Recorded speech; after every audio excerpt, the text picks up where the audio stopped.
Wake up. Wake up. That's right. We're in June. That's right. It is June the 2nd, 4 days away from my kid's 16th birthday. Don't worry. He's not driving just yet. He's not on the road. But we're ready to wake you up, and talk a little Niners. Come aboard.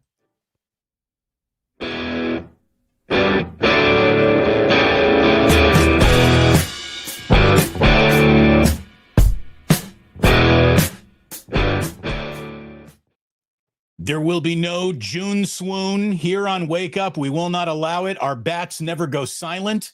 It is great to have you. Welcome, like, and subscribe across both channels, Damon Bruce Plus and the Krueger Show. And as always, it's great to have you back here. Thanks very, very much. Thank you to Ike's, our good friend, who is inviting you to come on and check out Ike's, one of 125 locations now. Go get yourself a sandwich. Plan on doing it this week for your office. Check out Ike's Catering, and our good friends at the Dubliner West Portal are a great place to watch. I don't know, some Giants baseball this week, game 1 of the NBA Finals this week. Great place to go at all times, Dubliner West Portal. All I need now is a pig and or a pickle. Can't beat it. Can't beat it. Pig and a pickle. In fact, I had a guy send me a note. He's like, man, I know your channel's doing well. I'm like, how do you know that? And he's like, my wife is running around the house saying pig and a pickle, deepening her voice as she says pig and a pickle. I'm like, well, yeah, that's probably a good sign that the advertising is taking hold. I like it. I like it an awful lot. Barbecue. It speaks to us.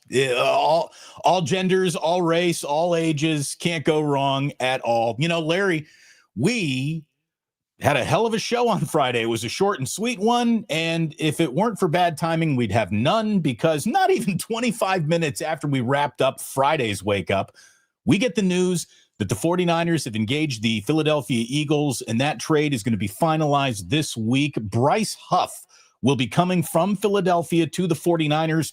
We got some of the particulars of the deal in terms of, you know, he was scheduled to make $16.75 million. The Niners are only going to have to handle nearly $8 million of it, 7.95. The Eagles are picking up $9 million plus in salary, and it's a mid-round trade. A mid-round trade is going back to Philadelphia. Still haven't seen what that is. Is it going to be a third? Is it going to be a fourth? I'm guessing it's a third, with Philadelphia eating this amount of money, but I still don't know. Is it fourth? Well, I mean, mid-round. So I'm not sure who the verbiage on some of this. One of the reports I saw was day 3. So day 3 means fourth round. Okay. The Niners, by the way, do have 3 fourth-round draft choices. So, Damon, I guess my guess is that I think they might have two fifth-round picks too. But Larry, even better. My guess is a fourth-round pick. Even better. Like, if you're taking that much of the salary on, I guess we could do it for a third, but a fourth would be even better. A fifth, even better. You know, I like the move, Larry, and I know that you do, because it's one that we spoke about for quite a bit before the NFL draft even happened. You had circled this guy as available and a price point that was approachable, and it looked like the 49ers have clearly been watching Wake Up. They took notes. Well, it's interesting too, because you know, you're right. I mean, I've been touting this as a viable avenue for the 49ers since before the draft. I think I even asked the Cobra, Matt Mayoko, I said, you know, I think there's going to be some trades going into this draft. I don't think it's going to be just all rookies. And he agreed. He's like, I agree. You know, that's been the talk around the team going all the way back to the combine. And then the only thing Matt and I couldn't decide on is, was it going to happen, you know, before the draft, day 1, day 2, day 3, inside the draft? And I guess we got the answer. It's after the draft. But, you know, I think it's a really, really good addition. To me, it's just, you know, it's. I know it looks like to a lot of people who are watching football from afar, like it's just a bunch of guys running around, and it doesn't really look like they're. You know, you could not discern, let's say, if you don't know tons about the game, the nuances in the schemes. But they are different schemes, asking guys to do different things. And this guy particularly fits the wide 9, get up the field scheme. Why? Because Bryce Huff's entire game is predicated. He doesn't have tons and tons of an arsenal of crazy moves, though he has a few. His strength is that he gets off the football. Yeah. And he really comes firing off the football, almost like a track star out of a stance. And in fact, Baldy showed some of his footage where he's in a 4-point stance. You know, the Niners, it's like, hey, you going to be a stand-up edge rusher, or are you going to be a hand in the dirt? And they prefer guys who put their hand in the dirt. This guy puts both hands in the dirt and vaults himself forward.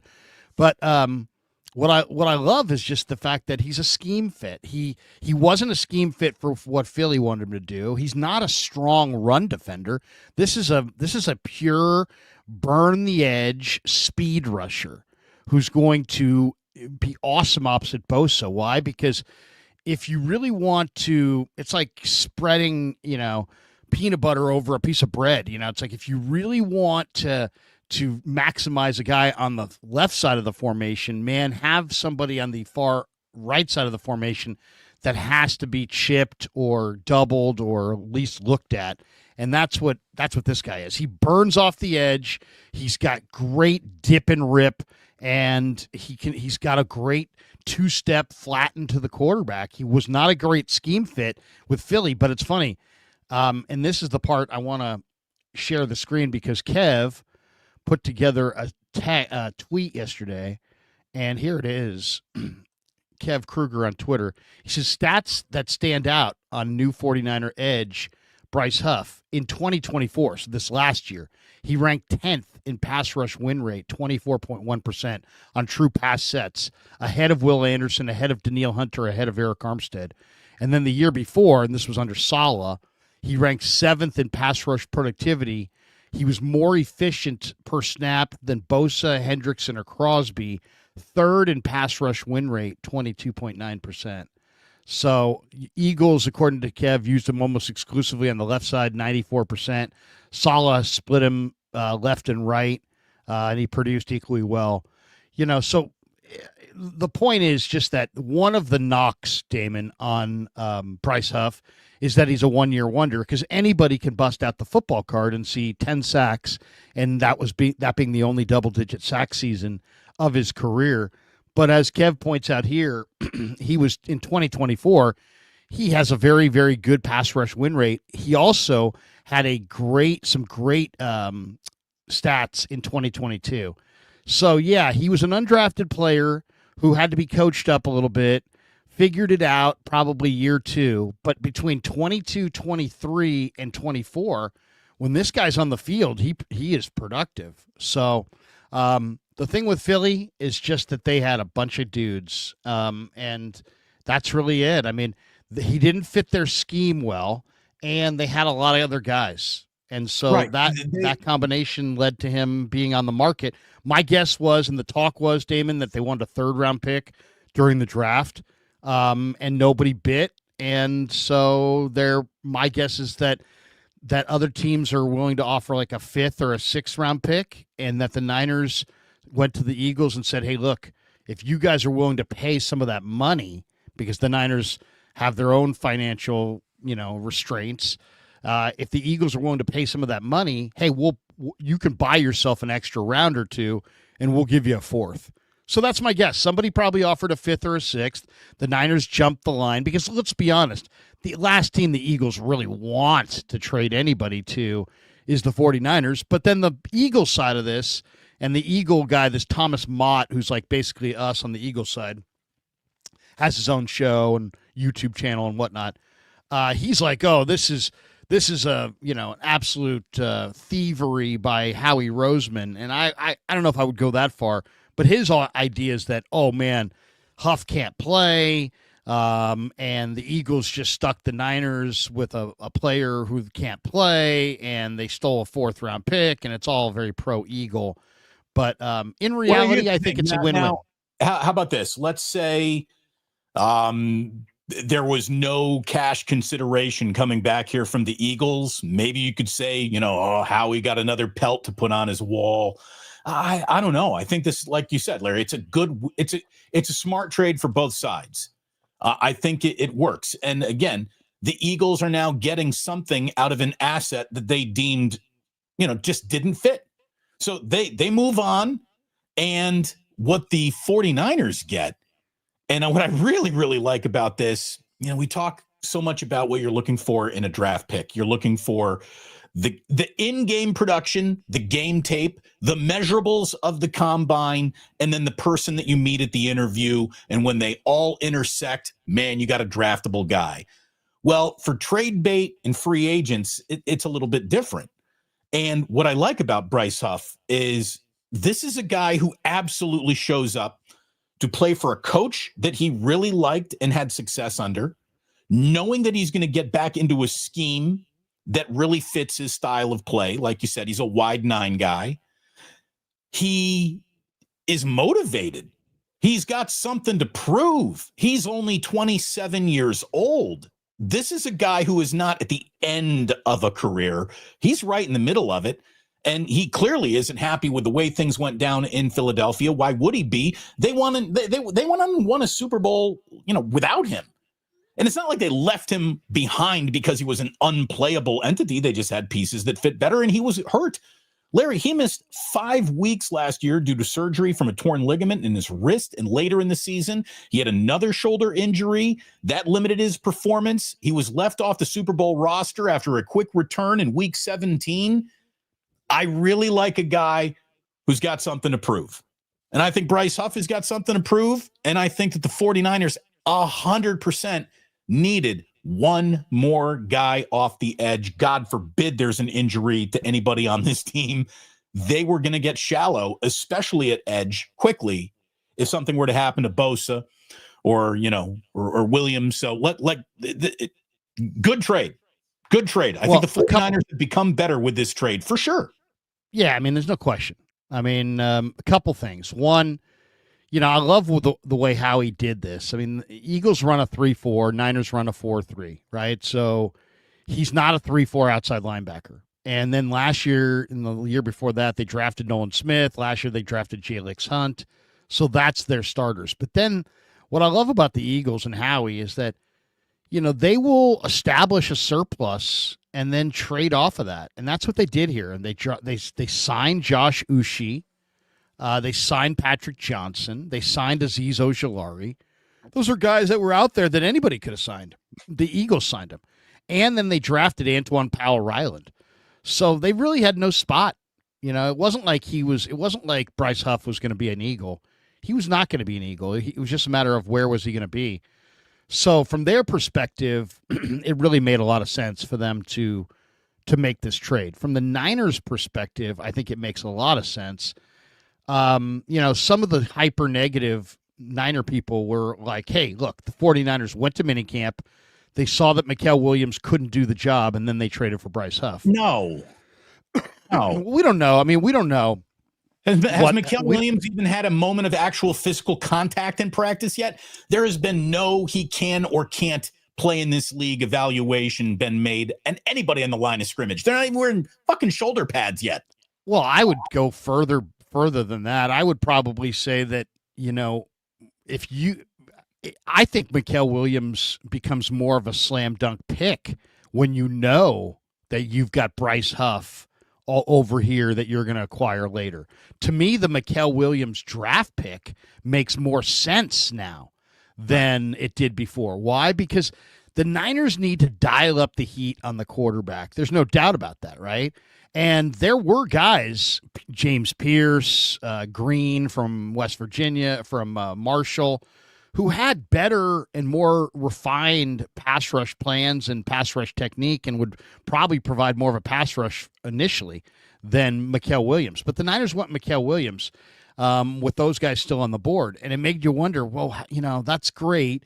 But Mikael Williams' strength is that he's strong and that he could play inside, outside, and kind of anywhere. But his weakness is that he doesn't really have much of a rush plan right now, so he's probably not going to provide a lot of sacks initially. That was, I think, the thinking for people that were kind of seeing Mikael Williams for what he was. He didn't play a full arsenal of snaps at Georgia. He played 30% of the snaps. Right. And it's the reason why you were down on the pick. Right? I mean, I didn't like the pick because, I didn't like the pick just because it's a projection. You're projecting Mikael Williams. Yeah, man, look at this guy. And look at the glimpses he's shown. And now let's extrapolate it out. Well, I don't do a lot of extrapolation. I like guys who are more like, CJ West. They're ready to roll, and they have production and traits. This guy's got traits, but his production's a little bit of let's have faith. Have faith that the traits will.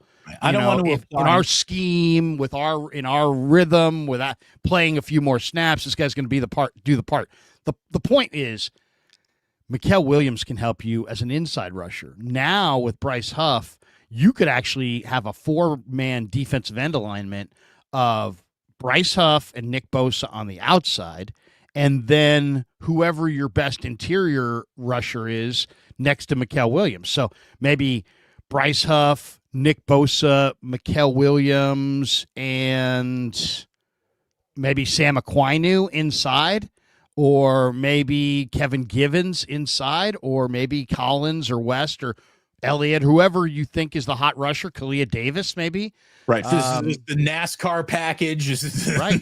Right. I think Mikael Williams now you could get Huff and Williams and Bosa all on the field together as 3/4 of a very good pass rushing line. So I just think it's Huff's a good scheme fit for the Niners. If he was old, he wouldn't be worth a pick. He's only 27. Salah's running the show. He wanted his guy. This guy's had a lot of success under him. The Eagles played it smart. They established a nice surplus. They're going to wind up getting a high day 2 pick, or day 3 pick, I should say, from the 49ers, where they probably were getting more like a 5th or a 6th from other teams. And maybe, I bet you if Howie and the Eagles, Damon, don't win the Super Bowl, he probably doesn't feel comfortable enough trading anybody to the Niners. But because they won the Super Bowl and the Niners had a down year and they want to get out from underneath this player, and they do want the highest pick they can get, they're a little bit going, you know what? You guys take this guy. It's a little bit of like, we'll stick you with the money. It's a little bit like, we don't think you're getting that good of a player, and you're giving us what we think is a pretty valuable pick. It's my guess. We don't know what the pick is yet. We'll find out probably in the next day or two. I know why everybody involved around this trade table made this trade. It makes sense from Philadelphia's standpoint. It makes sense from the 49ers standpoint. I think the only hole you could blow in it is, like you said earlier, why would the Eagles help a team they're competing against try to improve? But I don't think you build a team through that lens, right? You make the best available move that you can make, and you don't trade a player away worrying that, oh, he's going to come back and haunt us. You can't operate like that. So I think it's a good move for all involved. I really do. It makes sense. I get it. And I like it. And I think that the 49ers are a better football team today. I think the most disingenuous analysis is all this is like, oh, this is going to be Javon Hargrave 2.0. Well, first of all, like Hargrave, when he was out there, wasn't god awful. He was all right, but then he got hurt and then he got exposed and it didn't fit. And he was also in his 30s, and he was also wildly expensive. That was a free agent. So this is not that. Well, and also, tell me you only watch the Niners without telling me you only watch the Niners. We talk Brock Purdy, you bring up Jimmy Garoppolo. We talk, this guy, you bring up somebody, we talk a defensive lineman getting added to the Niners, you bring up a defensive lineman that was on the Niners. It's like, right. Can you compare Bryce Huff to anybody who wasn't on the Niners? Can you compare Brock Purdy to anybody who's not on the Niners? It's like, is your focus, Niners centric solely? Because if it is, you're probably not seeing all these moves from other players around the league. I mean, there's not always a 49er that you can compare the guy to.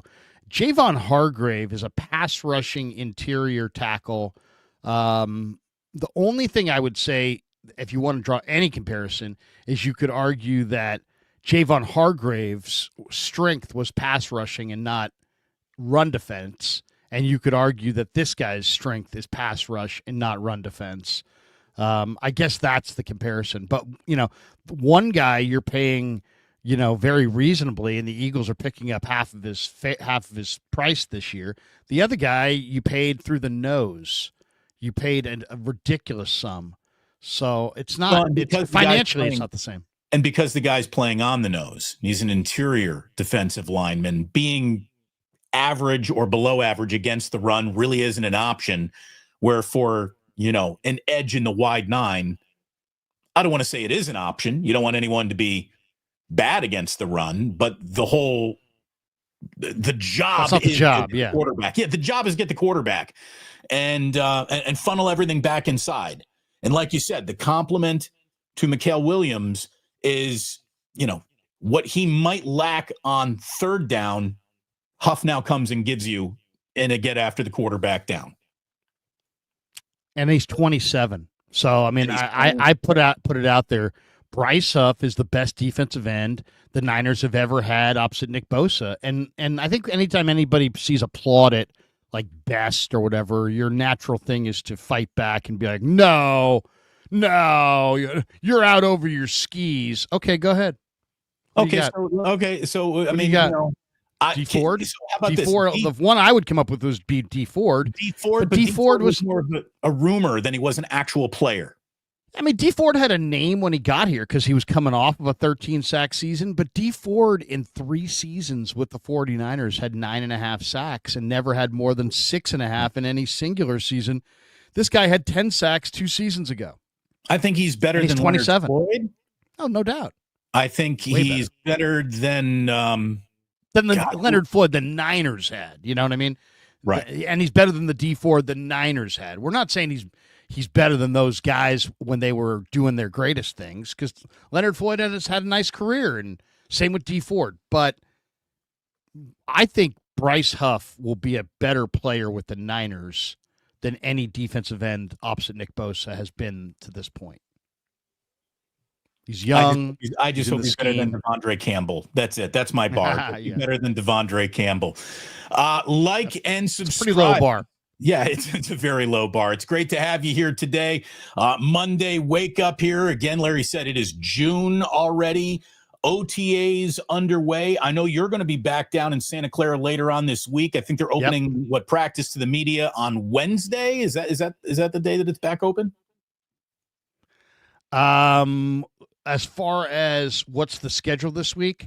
Yeah. The 49ers have OTAs Tuesday and Wednesday.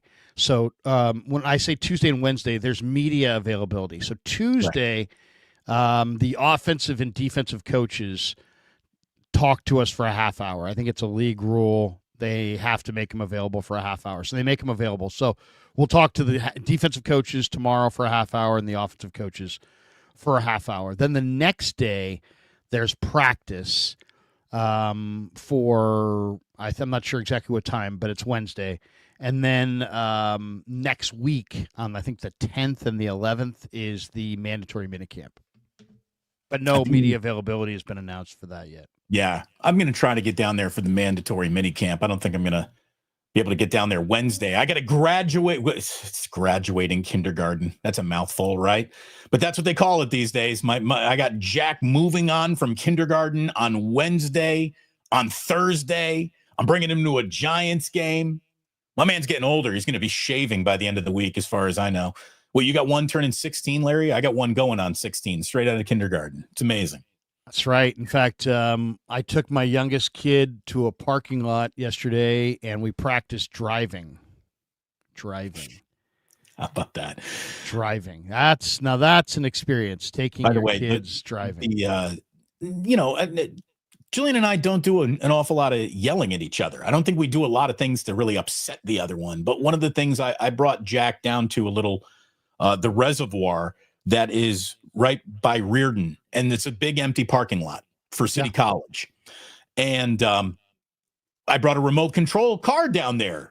And I got down there and I realized that even though the battery in the remote control car was working, the remote control battery was dead. So now I'm down there. We got no remote control car. Jack is 3 years old. I put him on my lap and let him steer around, and I let him drive the real car around the reservoir. And I told Jillian, she's like, "What did you do?" I'm like, "Well, the remote control car died." And she's like, "Well, you were gone for an hour." I was like, "Yeah, I let him drive the Kia. And she's like, what? I was in charge. Awesome. I was going to be okay. We were all right. That is awesome. Yeah, that is awesome. But there was another dad who had his teenage daughter doing the same thing you were doing, like get behind the wheel for the first time. And as this teenage daughter is driving around, I've got my 3-year-old on my lap driving around, and she's looking at us like, isn't that a little early? Start. Hey, we were out of batteries. But look, it's great to have everyone here. Thank you so much for being here. Like and subscribe to both channels. Let's talk about one more move, Larry. I mean, let's go. This is still an incomplete team. This is still an incomplete roster. The 49ers got cap space out the wazoo.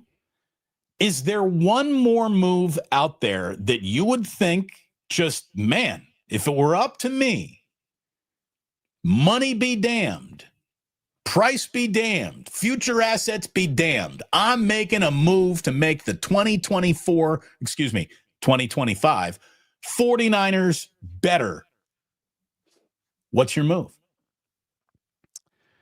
Well, it's tough because the roster does look pretty good, and you don't want to clog it too much. Like the D-line could always use more, but then you just drafted 3 defensive linemen in the first 4 rounds, and you want them to play. So do you want to clog things up? Probably not. I kind of like what they have at linebacker. I mean, to me, it's one of 2 things. It's a perimeter ad. Solely a perimeter ad. If I could get Asante Samuel Jr., who's had some concussions and has had some neck issues, but he's a playmaker at corner. If I could add another corner like him, I might consider that. The other one is I just think that I really like Jordan Watkins. I'm going to be doing a video on Jordan Watkins either today or tomorrow. I really love Jordan Watkins the more I see him, and I think he's going to be able to help out. But Pearsall has been hurt. Jennings is not fast. Cowing looked great at the minicamp. I will say that. Demarcus Robinson looked pretty good too. But I would say I would look for, one more receiver. Now, I don't want to clog it up with old guy who can't play anymore. So, like, Amari Cooper, no thanks. I'm not really.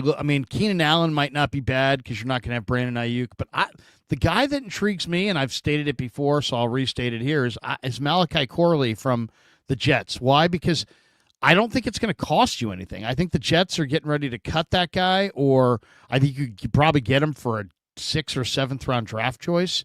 And you know what? I saw him at Western Kentucky, and I know he had kind of a disappointing rookie year, but all kinds of receivers have disappointing rookie years. Well, and look to me, a guy like Corley could be. The Jets were. Who had a good year on the New York Jets last year? Nobody did. Nobody did. But lots of rookie receivers aren't good. I mean, the Niners' rookie receiver last year, Jacob Cowing, wasn't good, but I still think he's going to be good. So, to me, if you could get a guy like Corley, okay, now you've got young Jacob Cowing, young Jordan Watkins, young Ricky Pearsall, and young Malachi Corley, and maybe you get lucky with either Junior Bergen or Isaiah Nair, and now you have the makings of a dynamic young receiving group that where it's a bunch of different looks, right? Kind of like a good bullpen. The Giants have a good bullpen right now. Why? Because they got a bunch of different looks. If you have a good receiving core, you should have guys that have, you got guys that are go pattern monsters. Then you got guys who are, gadget guys like Debo and are really good around the line of scrimmage. Everybody's got to complement one another. And to me, Malachi Corley, I think the Jets are going to get ready to hand him over for nothing.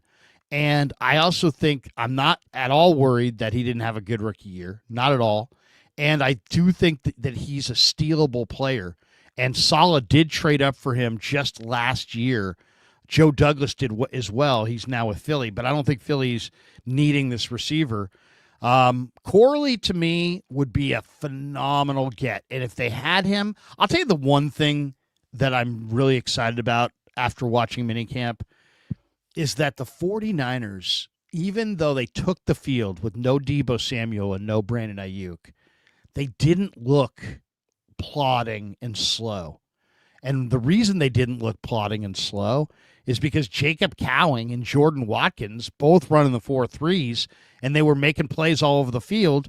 And then Isaac Guerendo also runs in the 4.3s, and Isaac Guerendo was making plays all over the field. So I think those three guys, Watkins, Cowing, and Guerendo, are going to bring a level of speed and big playability to this offense this year.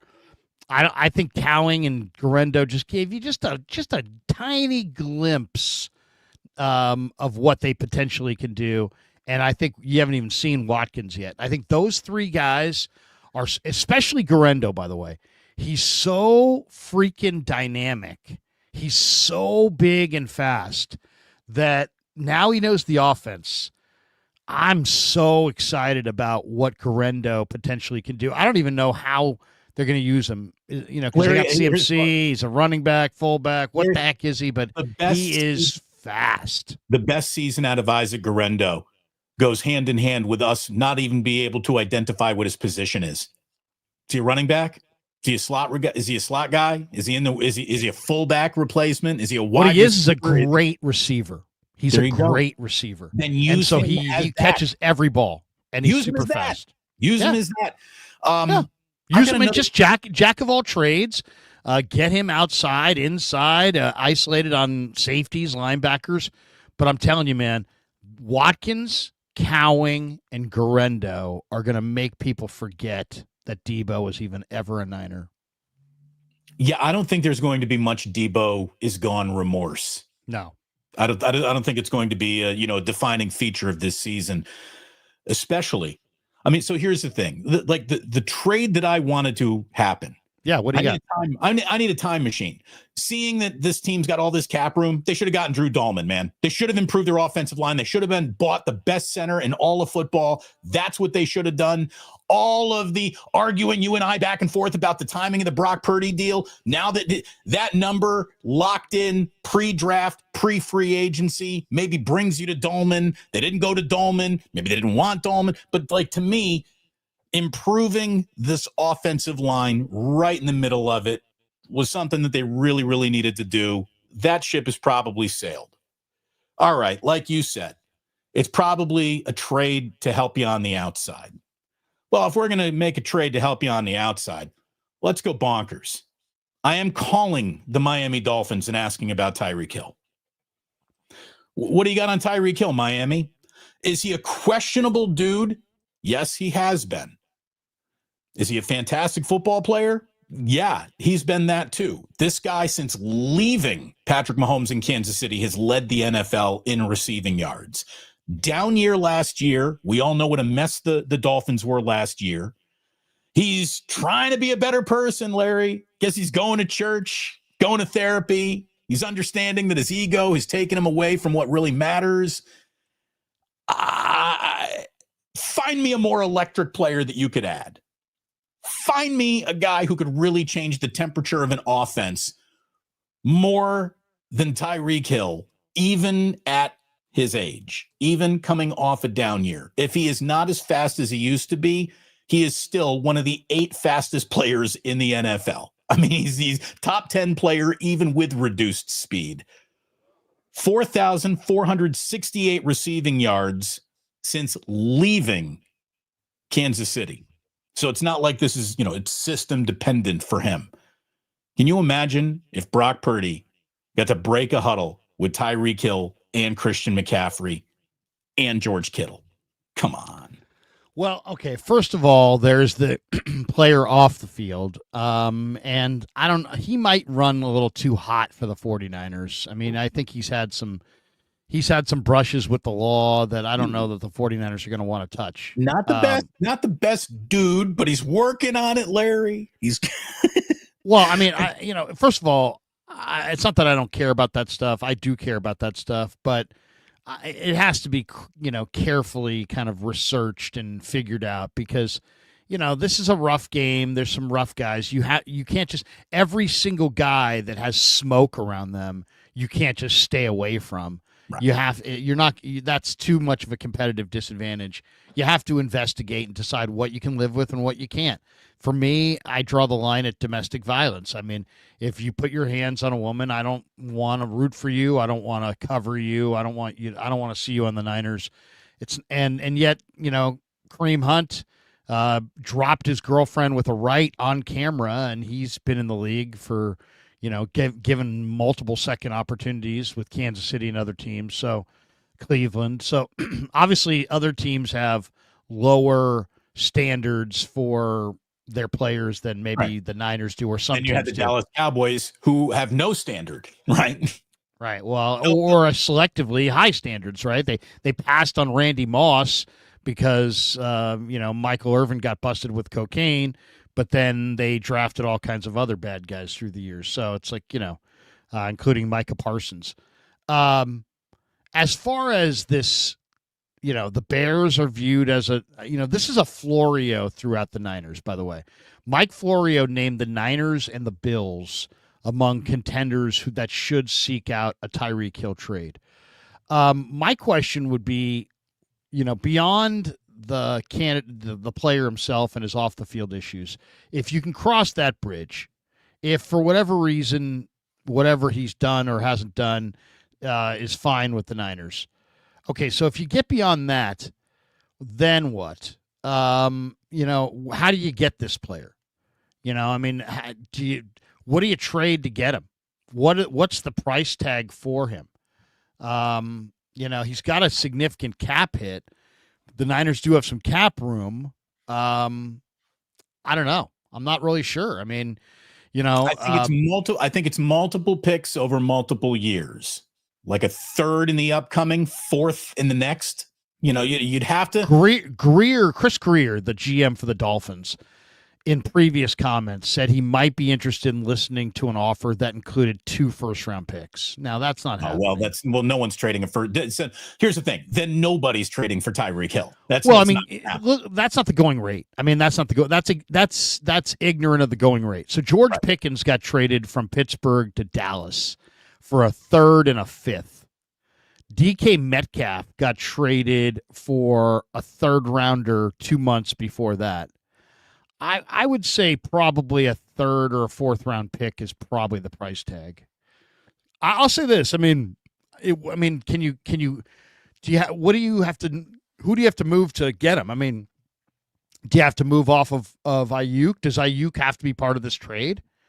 Or can you have Ayuk and Tyreek? Seems like a lot of money tied up in wide receivers. That would have an awful lot to do with the way Mike McDaniel feels about Ayuk, right? Yeah. By the way, Mike McDaniel needs to start winning football games. Like he doesn't have forever in Miami. So I don't know if he's gonna have a better football team without Tyreek Hill, but maybe moving on. Again, it's something that's just kind of blowing in the wind. And I agree with you, especially when you get into like domestic violence and that sort of thing. But that is very much sort of in Tyreek's sort of rearview mirror. And I guess since we're talking football, we got to talk football. Tyreek Hill would instantly be better than all remaining 49er wide receivers combined. I mean, the guy, there's just, who would you rather have, Juwan Jennings or Tyreek Hill? Now, I really like Juwan Jennings, but that's not even a real question, is it? Fuck, it's Tyreek Hill, man. There is nobody since maybe Gale Sayers who's more dangerous in open space with a football in his hand than that guy. Down year, again, something to prove. In his down year, he had 959 yards last year, his least since 2019. 6 receiving touchdowns, tied a career low. Did any 49er have more than 6 receiving touchdowns last year? Kittle, maybe. I just he had 300-yard days. 12 for 130 against Jacksonville. He caught 14 for 115 against the Jets, 9 for 105 against Cleveland. So he had 300-yard days. He had those are against good defenses, by the way, right? Yeah, I mean, decent. I mean, I like Tyreek Hill. I mean, to me, I would have loved to have seen the Niners have a Tyreek Hill instead of a Brandon Ayuk. because I think that Tyreek Hill is a burner and gives them that field stretching element that Ayuk doesn't. Now that the Niners have Cowing and Garendo and Jordan Watkins, I don't know that they need the speedster as much, but here's the thing. It's not just stretching the field for Tyreek Hill. Tyreek Hill will drive you batty catching a 3-yard slant with potential to take it to the house at all times. He's no matter where he is on a football field, could be in the end zone in a blink of an eye. Great speed. It would probably have to include some. I can't imagine they could even add him without trading Ayuk. I would imagine Ayuk would have to be part of that trade. So I don't know, but I like the idea. I like the idea of if you're going to add a piece to the puzzle, add either a corner that can shut somebody down because it's a passing game. You've already got, the thing about Bryce Huff that's so nice is that you've got these young DBs, and now you're protecting them a little bit with a pass rush up front. So I like that aspect of it. But if I was adding to this team, if I could get a one more guy who touches the football, who's dynamic and could be a difference maker for us, that's what I would be looking for if I were the 49ers. And give me someone who's going to just take a little of the dependency of Christian McCaffrey off Christian McCaffrey. And I think Tyreek Hill, as a wide receiver, could do that maybe more than any other player who isn't another running back taking carries from him, right? I mean, I just think that the guy is a focal point of an offense that would just – watching Kyle Shanahan give defenses the choice. You want to talk about a conflict defender? So we're going to have 3 guys out in a pattern. Christian McCaffrey, George Kittle, and Tyreek Hill. Who are you going to cover? Who's open? Can the guy who's open in those 3 do some serious damage? If your underneath possession guy is then Juwan Jennings, that guy's going to have a 100-catch year, if he's the dump off. Well, I mean, look at it. Watkins is a rookie. Cowing did nothing last year. Garendo did a slightly more. Now you're adding a lot of speed to Brock Purdy's, arsenal of weapons here.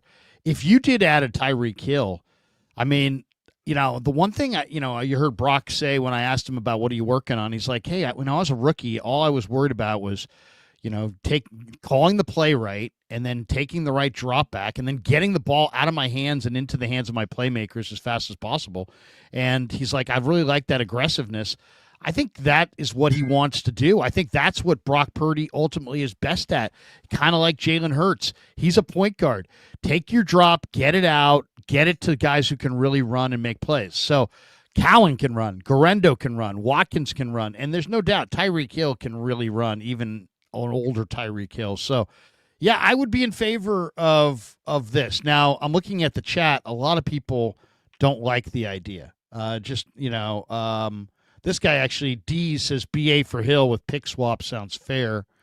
This guy says our receivers are fine. Jennings, Pearsall, Watkins will hold it down. We got this one. The keyword there is fine. Tyreek right? and BA would be a locker room cancer. We got this guy, J49, don't need Hill's BS. Bronson, no thanks to Tyreek Hill.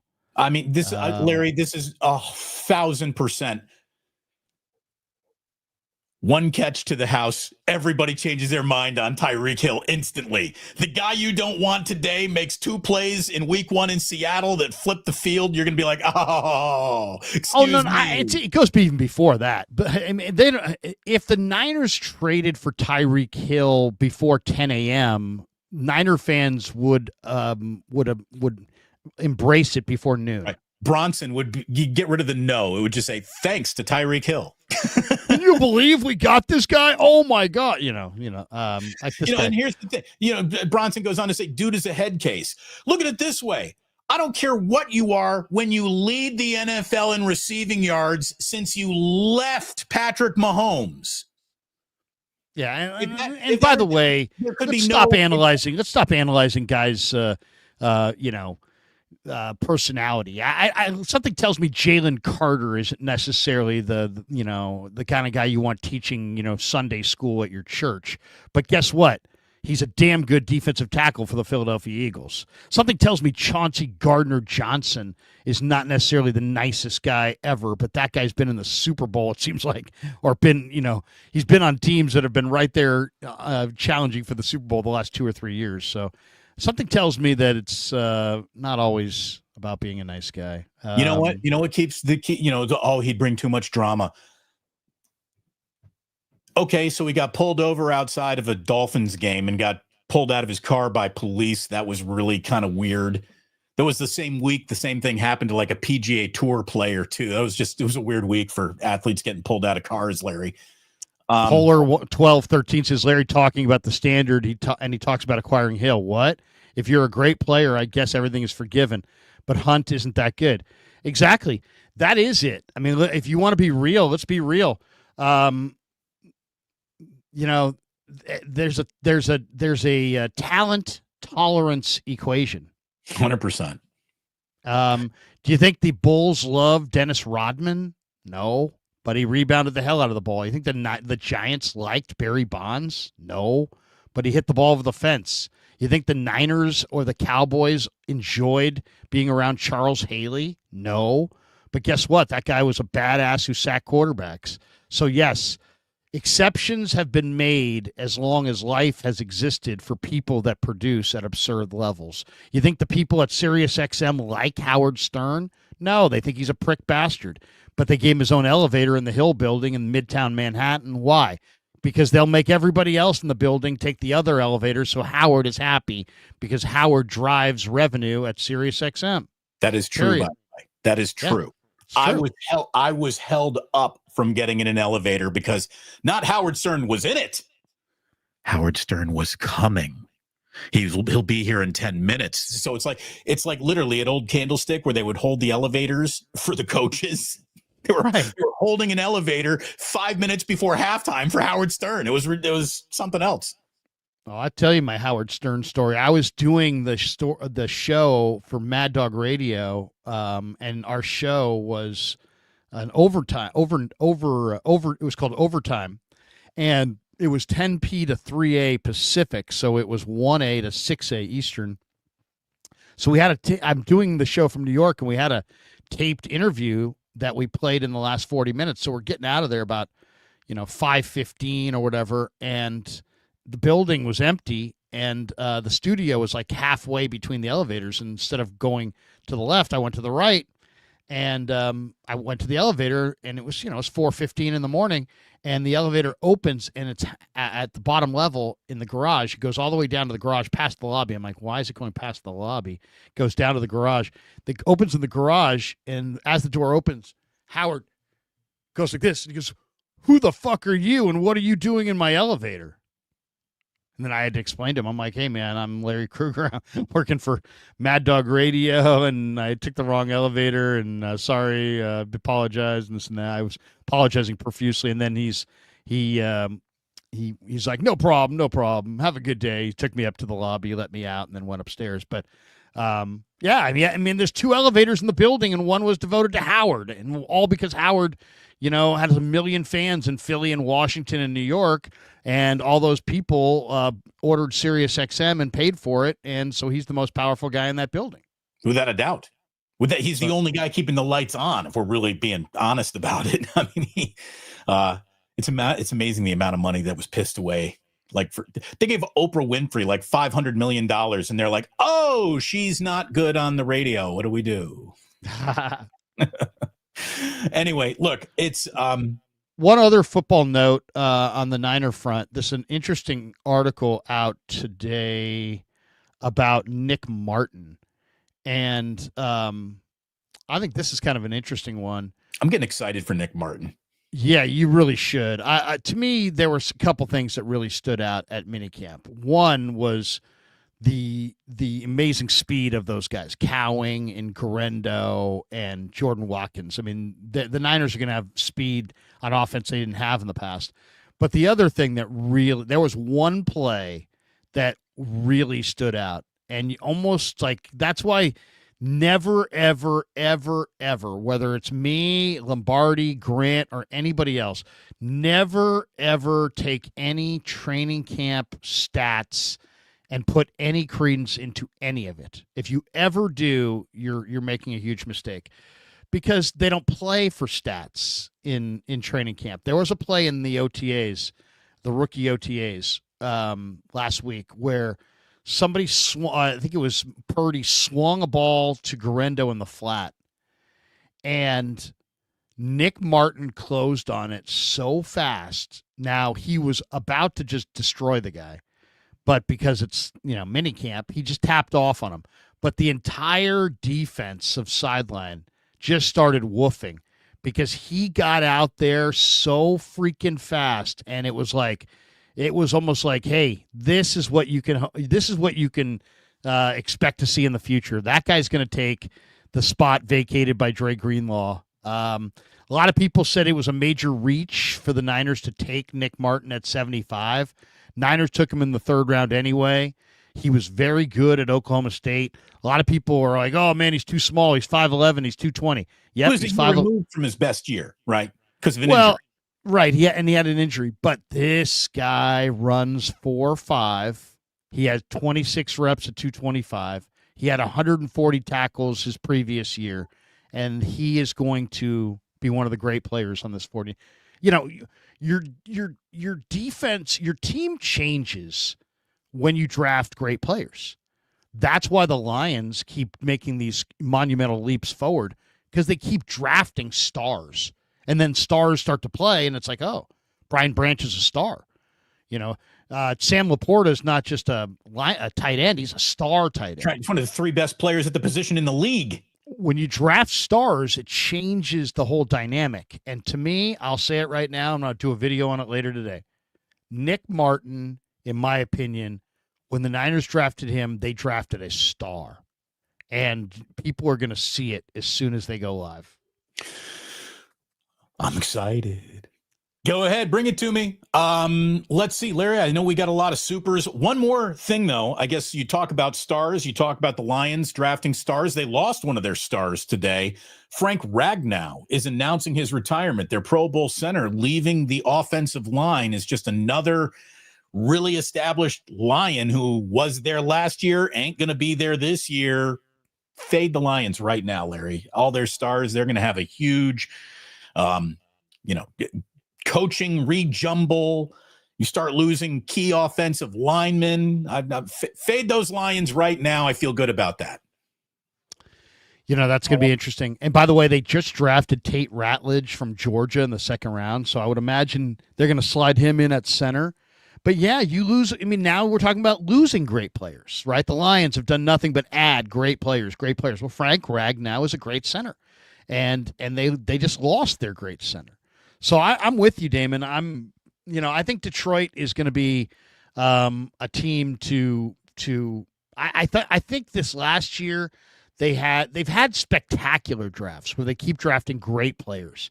And as I said, when you draft great players and you plug them in, all of a sudden you're like, whoa, hey, we're really good. We just added Jahmyr Gibbs. We just added, Brian Branch. We just added, Aiden Hutchinson. We're monster. Okay, but this year they didn't have that kind of a draft. And, they added some older players. They added Rock Ya-Sin. They lost DJ important Reed. coaches. They lost their OC. They lost their DC. And a lot of people will talk about Ben Johnson. They won't talk about Aaron Glenn. But Aaron Glenn was very much one of the leaders of that football team. So they lose their defensive coordinator, who's a major leader. I agree. I think this is the year, say who's Jared Goff doesn't move that well. His offensive line's not as great. Who's his backup? And it's like you say that you get a lot of blank stares. It's Hendon Hooker. So I mean, in Kyle Allen. Ooh. Yeah, Hendon Hooker from Tennessee is Jared Goff's backup quarterback. So I mean, I think the 49ers can win some games if they have to lean on Mac Jones or Tanner Mordecai. I don't think the Lions are going to win any games with Hendon Hooker. That's just my guess. But oh, by the way, there's also this, I guess you should be part of today's show. You can eliminate the Philadelphia Eagles right now. Madden curse placed upon them. Saquon Barkley is going to be your cover athlete for Madden this year. Look, Saquon Barkley just had one of the 5 greatest NFL seasons we'll ever see in our lifetime this past year. He certainly deserves to be the cover boy, and we'll see if the jinx continues. It does. I mean, the jinx always continues. What didn't CMC? Wasn't CMC the cover guy? How did CMC do after his cover? And people will say, "Well, there's no jinx," and I agree, there is no jinx. They're picking players that have accomplished a lot, and you're usually coming off of years where they were used heavily. And then what happens? When you're used heavily, you get hurt. It's just kind of the way it is. But yeah, I'd love to see that because that won't help. That won't help. Let's just say that. By the way, Holland Tracy. Let me just welcome everybody to my talking point from a month ago when I was telling you that the most important player on this team that we don't talk about at all is Christian McCaffrey. Like, we don't talk about Christian McCaffrey in a way that we don't even talk about Steph Curry with the Golden State Warriors. The team is not the same when that guy's not there. Christian McCaffrey is one of the single greatest 49ers playmakers of all time. And with him back and healthy, even at just 90% of who he used to be, that is a bad boy, man. And I saw the Christian McCaffrey, like, how excited should everybody be for this season? You should be very excited for this year of Christian McCaffrey. This should be his single last truly great year in football. I'm very excited. Christian McCaffrey. Hopefully he stays healthy. I mean, I thought he looked good the other day at minicamp. Others thought he didn't look good, but you know what? You got to remember this. It's May. They don't let it. They don't go full throttle in May. And for whatever he had, whatever level he was at the other day, I thought he was. He looked. It's funny because my exact comment was, I thought he looked bouncy and explosive. Okay. And then I didn't hear Lynch the next day on KMBR, but when I read the transcript, they're like, John, what'd you think of CMC? And he's like, I thought he looked bouncy and explosive. I'm like, really? You also thought bouncy and explosive? No, but I mean that's the first thing I saw. It wasn't like I've never seen him run faster, but he was bouncing up and down. He was putting a lot of torque on his legs. And he looked like an explosive downfield mover. So we'll see. I mean, you never know. But I thought he looked pretty good. All right. Are we ready for the supers? We have this one. Holland Tracy says, I'm driving with my 15-year-old right now, too, Larry. It's an adventure trying to keep her off the shoulder. Yeah. I told my son, I'm like, look, we're driving down down Ignacio Valley Road. And, I wish I had a sign on the car that said student driver, but I don't. So I'm like, hey, hold your lane. I go, you can see on your side that you're getting close, but it's not like, there's just one lane that you can't cross over and you can go as far to the right as you want. It's not, you don't want to cross that middle lane, that's for sure, and have run onto oncoming traffic, but you really don't want to, you got to stay in your lane. It doesn't matter what side of the lane you're on. I go, as soon as you hear, those are the lane markers telling you you're not in your lane. So you would think it's easy, but it's actually kind of difficult. Here we go. Look, I'm just saying, Larry, you're running quite a successful YouTube operation, but just in case, Larry, student driver classes, act now. Yeah.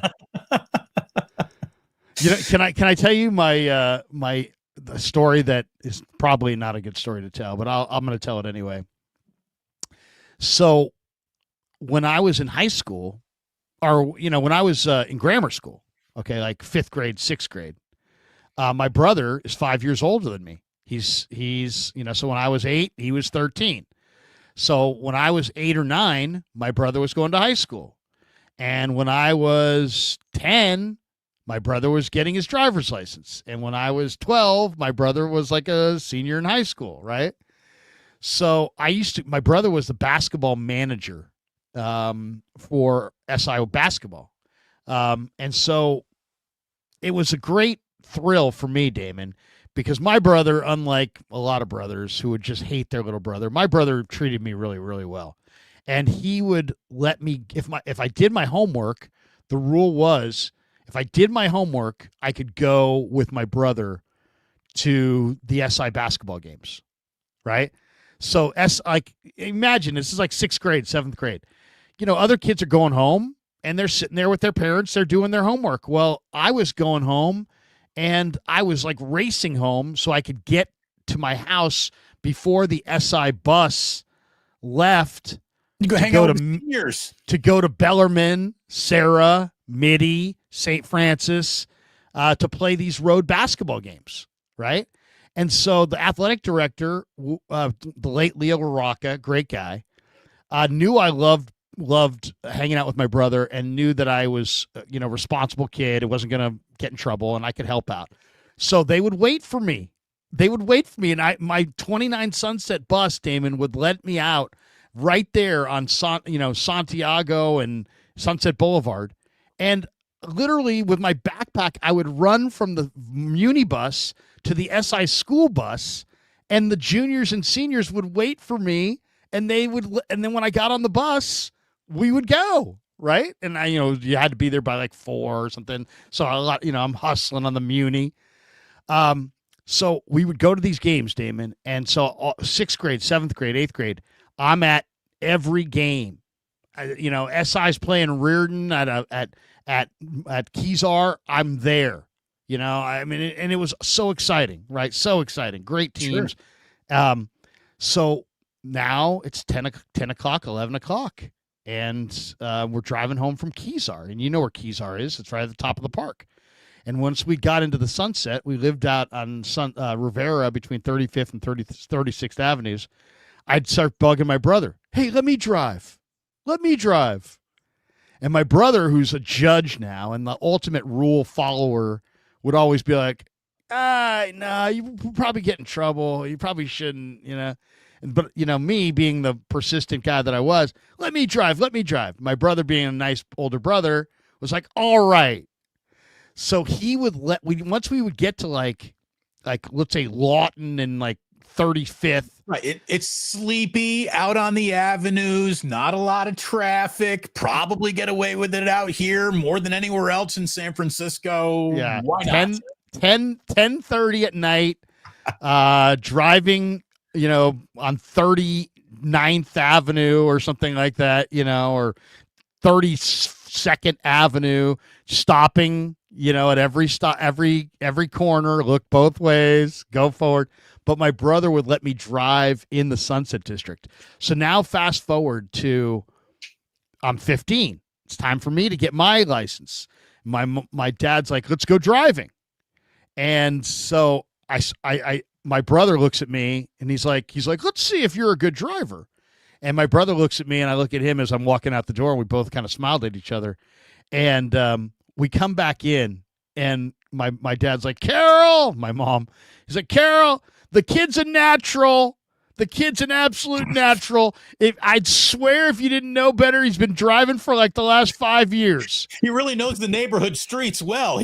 This kid's a natural. He there's no flinching. He knows how to brake. He knows how to this. He knows how to that. I've never seen a kid as natural a driver as this kid. And I remember my brother, looking at me. He's like, dude, you better never tell Dad. You better never, ever, ever tell Dad. And I'm like, yeah, I'm never going to tell him. But yeah, I got touted as like, and every time, and I've got sisters and brothers. So like when my younger sister started driving, they're like, how'd she do? And be like, well, not as good as Larry. She didn't quite have the swing of it like Larry did right away. It's like, yeah, because Larry had been driving since he was 13, 3 nights a week. Anyway, there you go. So my quick, and I apologize to the people who live in the Sunset. It was a bad decision on my part. My grandparents lived on Lexington Avenue in Niskayuna, New York, and they were right at the end of a one-way street. So to drive to their house, you had to drive all the way up, turn around at where the boulevard broke, and then come all the way back down to get into their house. Or you could just do a little quick illegal, like, boop, boop, boop. And the first time, my grandfather always did the quick illegal, or, okay, you're driving the wrong way on a one-way street for 50 yards, and then you just pull right in the driveway. And I remember that, it was my mother and dad. Don't you ever, when you're driving here, don't you never, ever, never. One day, like the one day ever, I was driving and my grandfather was in the car. We were going to his house. I do that move. I do his move. He looked at me and he was like, nice. Yeah, I know. Yeah. If my mom or dad saw that, they'd be proud. My grandfather was like, you've been taking notes, kid. Good job. All right. Speaking of taking notes, Larry, let's hop into these supers. All right. Let's see. Not a super, but JJ Rader. Larry moonlighted as a taxi driver when he was 15. LOL. Meat says, Larry, I don't like green polos. This is not a polo, but sorry, but you don't. Yeah, like there's no collar there. That's a t-shirt. It's a t-shirt. It's a t-shirt.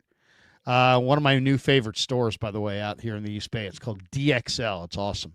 Incredible store. All right, let's hit the supers. Fuji Simeon says, Larry, Corbin Burns hurt. Giants avoided that problem. Yeah, oh my God. I mean, at this point, free agency is like it's always been, riddled with, man, you could make a mistake, but now it's like, oh my God, the amount of money. The Giants signed their shortstop who can't hit, Adames, and can't field for 7 years. By the way, 7 years. Look, the Giants are in a little bit of a lull right now. They're not scoring a lot of runs right now. They're still got a pretty good record. They're still having a fine season. They just took 2 out of 3 from the Marlins. Right. But they can't hit. You Right. didn't have to be a Brewers fan to know that Willie Adames was a bad sign. All you needed to do was be a Cub fan and know that you don't sign. There have been like 5 really good Milwaukee Brewers ever. You don't do business with the Milwaukee Brewers. Come on. Well, I mean, I love Buster, but look at this offseason. Verlander probably needs to be traded. And if you could undo the Adames deal, you would. And Buster's yet to make a trade. I don't know, man. It's like Buster. I love Buster, but I got to start seeing it pretty soon here. I mean, they're playing pretty well. They need another stick, and they need one now. They don't need to dick around at the trade deadline. Get another bat now. It's funny. I did a stream yesterday with Marty, and it's like he's talking about what they're going to do to create a roster spot, and it's like, well, they could farm out Matos. Like Matos just hit a 2-run home run yesterday. He's got a ton of talent. You're going to farm that guy out who clearly needs to play more, and so that makes sense. You'd farm him out, but you're not going to cut Lamont Wade Jr. Lamont Wade Jr. is hitting 115 or something. He has no power. He's not a good fielder. I mean, what the heck are you waiting for? And it's like these Giants people are so, I don't even know. It's like I don't even know how to describe it. I mean, what's wrong with you if you're watching shitty players and you like them? Right. I don't know. You're catching romance for late night Lamont, or you're back to the 117 win, whatever season, 107 win. It's ridiculous. You're watching shitty players that you're enamored with. Who does that? Who watches shitty players and is like, oh yeah, can't move that guy. I've actually had Giants fans tell me they can't move Lamont Wade. He has 1 home run. He's hitting 115. He has an on-base percentage of 250. How about this? And you can't trade him. He's never hit 20 home runs. He's never hit 275. This guy isn't good. What are we talking about here? The reason why you can't trade Lamont Wade Jr. is because no team in their right mind would add him to their lineup. I mean, DFA this guy. Put him in the minors for 3 weeks. Goodbye. I mean, what the hell? What has this guy done? They treat this guy like this guy's been an all-star, like this guy was some homegrown badass. You got this guy for nothing. You're going to get rid of him for nothing. He is a nothing. I mean, late night Lamont. I mean, these Giants fans are just so. Look at this way. You moved on from a better crazy. Brandon Belt. You moved on from Brandon Belt, who was better than this. Well, and not only that, it's like your team can't hit. Niner fans, if their team can't do something, they want it changed immediately. Giants fans are like, the team can't hit. Sometime in the next 10 years, we'd like to do something about it. It's like, what? Why do you have all this patience for all this shitty baseball? I don't get it. It's like Giants fans are like, have some kind of syndrome or something. I don't know what I don't even know how to describe it. But They're yes, like they a were late night Lamont panda hat that I don't know about that people are trying to protect their investment in. I don't get it. Well, I kept saying to Marty, why don't they just DFA Wade? He's like, no, you can't do that. Why? Why? Why can't you do that? Why? That is a very doable baseball normal thing to do. Why? All this, no, you can't possibly do that. Then you're not going to win, all right? Then you keep doing post-game shows after a fucking 2-1 loss and a 1-0 loss and leave the rest of us fucking alone. Ooh, Larry getting spicy on the Giant. All right, maybe this. I got to join just you saying, one it's for bottom just of a bad. pie. It's bad. It's like the guys hit. The Giants have 6 guys hitting under 200. 6. Well, like almost every team does these days. I'll give them that much. That's true. It's true. All right, we got to keep going. We already way too much time on the Giants. Joseph Ernberg, Niners should pick up Bryce Hall and Corley. I mean, the Niners do have a pretty good depth at running back, but yeah, Bryce Hall. I mean, Iowa State, Jets seems like a good fit. I don't know how healthy he is. Joseph Ernberg, Tyreek too fast for Brock Purdy. He'd get mad, knock Brock Purdy out. No, Ernberg, come on. Fuji Simeon, by the way, who leads the NFL in yards per attempt? Oh, yeah, that guy, Brock Purdy. Fuji Simeon, 13. Saquon Barkley is on the Madden 26 cover. Thank you, Fuji. He says, what's the status expectation for the O-line? Need a good O-line. I mean, the expectation is that their O-line better be good because they didn't show any interest in improving it. So it better be good. Personal growth is what they're hoping for. Yeah, I mean, I'm interested to see who plays left guard for is it going to be Barch? You know, I think it could be Nick Sakel. It could wind up being Nick Sakel. Fuji Simeon, Carter talks to young drivers as part of a plea deal. Yeah, great. Dale, it would be nice if we could get reclamation projects that were not head cases or used up. Makes it hard to trust these decisions. Well, again, that's what a reclamation project is. There's you ain't finding perfect this time of the football year. There's every single person that you might add comes with a question or two attached to them. Are these questions you're willing to put up with? Yeah, that's true. When you get to this point, you know, all the prom queens are gone. James Jones, I'd trade Brandon Ayuk for Hill straight up right now. I would too. That's how much I can take or leave Ayuk now. Yeah, I'm with you. I'm with you on that one. Josh Dowling, it's not the police thing. It's punching his 2-year-old. It's the recorded phone call to his baby's mother. NFL and KC and then Miami said domestic violence is okay for certain players. I say it's never okay for anyone. I'm with you, Josh. That's the line for me. It's like I think yes, you're at a competitive disadvantage in a league where other teams are saying bring that player to me, but that's the one competitive disadvantage I will live with. I think there's an advantage to having high character people around you in any business. I don't talk about not just about pro sports, any business. If you get me an entire office full of high character people, I think I would much prefer that to an office full of high producers who are low character. Character matters.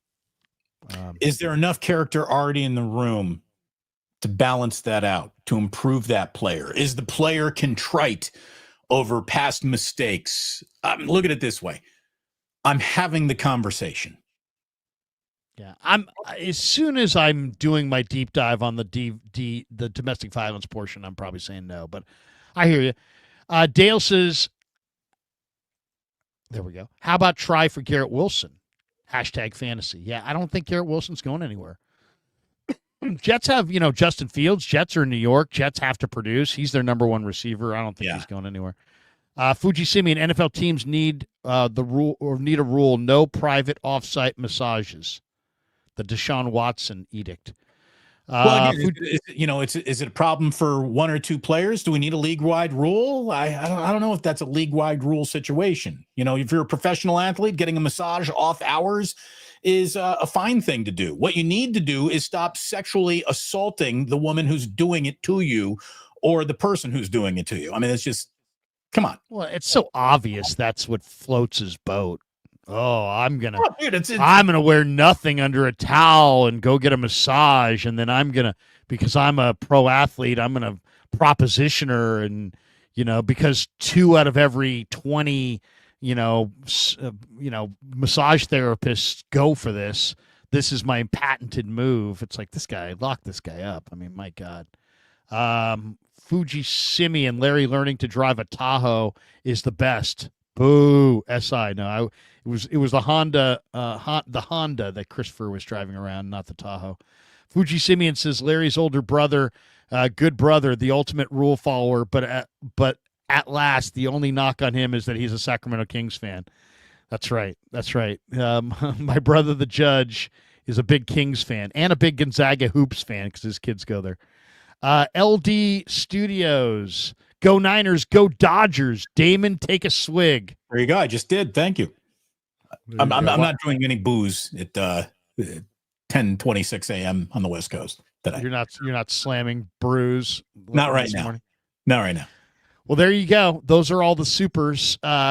Thanks to everybody. I'm going to be streaming at 11 with the great Sam Batesh, and we'll be talking a little NFL, as Sammy and I do. We don't focus on the Niners. We focus on the NFL in general. We'll have a couple nice little NFL discussion.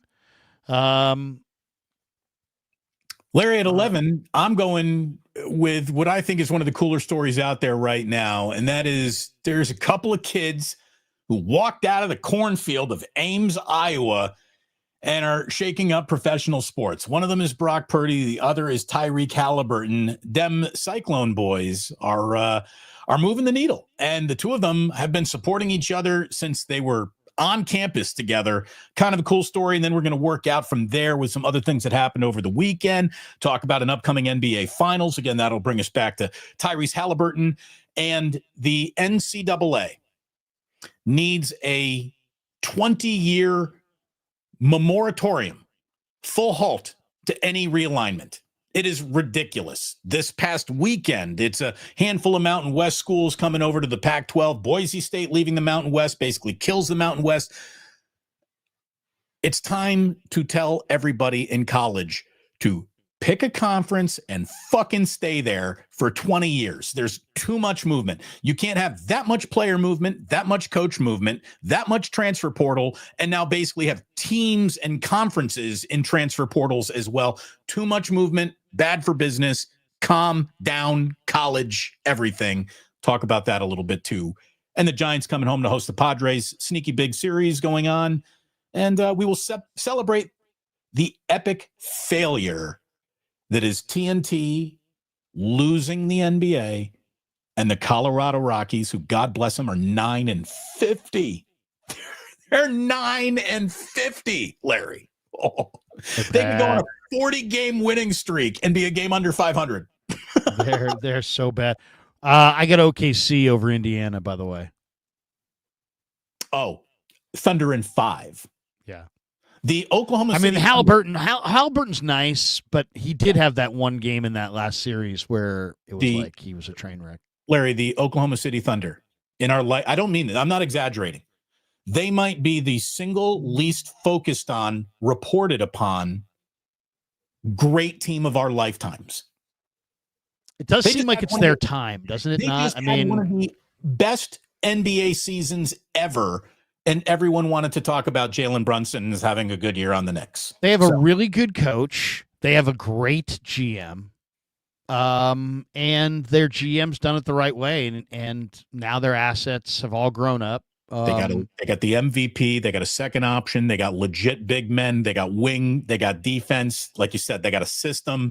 They've got relentless defense. They've got 1 billion options coming up in future drafts with assets and capital. There is no team in sports more set up for a 5-year window of success than the Oklahoma City Thunder are right now, and they're 4 wins away from a championship. I mean, maybe the Dodgers, but yeah, I hear you. It's amazing. Sam Presti, he's the best GM in the league, and it ain't even close. I think the Dodgers last night was the first night their 1-4 was held hitless so far this season, or maybe they tacked on a couple at the end. They came back a little bit on the Yankees, but They're good. Yeah. I mean, Fuji Simeon says if Watson floats his boat wearing nothing but a towel, he would love the San Francisco Folsom Street Fair. And I just left off the last part there. The street fair. I'll say this. You know, my kid lives in the city now, and he's out of town. I think his girlfriend's brother graduated high school or down in Southern Cal, so he's down there this weekend. But I think this weekend was the Union Street Fair, which is, was back in the day used to be really jamming. I don't know if it still is. It probably isn't, because I know Union Street's kind of a lot of empty storefronts on Union Street. Oh, not anymore, dude. Union Street's back. There's a lot of the marina. The marina. It's not back. It's not back. I was just there the other day, and I was walking down Union Street, and I would say I saw no less than 25 vacancies between Octavia and Fillmore, and that used to be, you would never see any vacancies there, and to see 25 vacancies. I mean, Starbucks is kicking ass. The bus stop's doing well. There's certain things that are going to do well, but there's a lot of those little boutique shops and buy your, cards and nails and all those little things that women oftentimes do that are, a lot of those things are boarded up and gone. So it's, I hopefully things, what's that? I need Beetle Nut back. That was one of my favorite restaurants. Oh man. I one time went to Beetle Nut and I was doubled over. I was like, I had the seared scallions of beef that are super raw in the middle. And oh my God, it did not sit with me. I mean, it was just absolutely killed me. Your beans. But yeah, that place is no longer there. It was on Laguna, I believe. Their spicy green beans were so good. It's the only time I ever went to a place and wanted a vegetable.